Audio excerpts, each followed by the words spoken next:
Good morning guys. The way nag-scroll ako guys ngayon umaga guys, nakipag-engage sa kapwa kong content creator at manood talaga ako ng mga video sa kapwa content creator guys, lalo kung mga malaking content creator, panood ko yan talaga guys. Yes, may customer. Saan na topic natin guys? May customer ako. Ayan, may customer ako guys.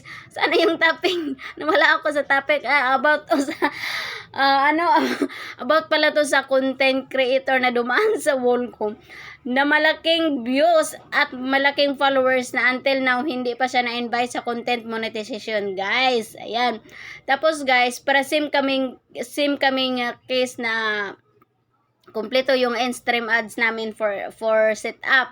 Pero sa akin guys, na-setup ko naman yun, pero hindi talaga siya ni-accept ni Facebook kasi may bagong update naman. Oo, naabutan sa bagong update ngayon. So guys, sa kanya din guys, hindi niya na-setup kasi nga hindi pa naka-setup sa payout account niya, ano?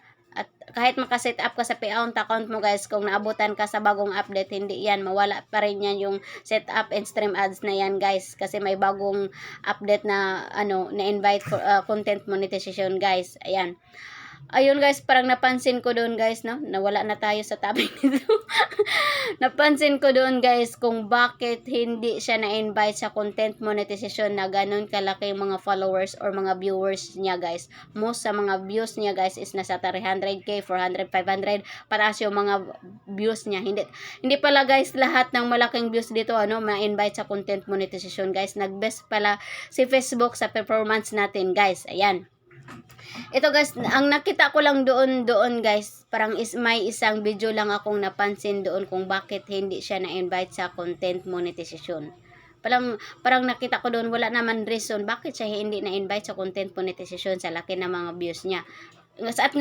Wag tayo wag na tayo doon sa followers kasi si Facebook ngayon hindi siya nag-best sa followers, doon tayo sa views kasi nag-best si Facebook sa views at nakipag-engage at sa engagement. Kung maraming magkipag-engage sa iyo, doon siya nag-best ngayon guys sa bagong update. So malaking views niya malaki talaga.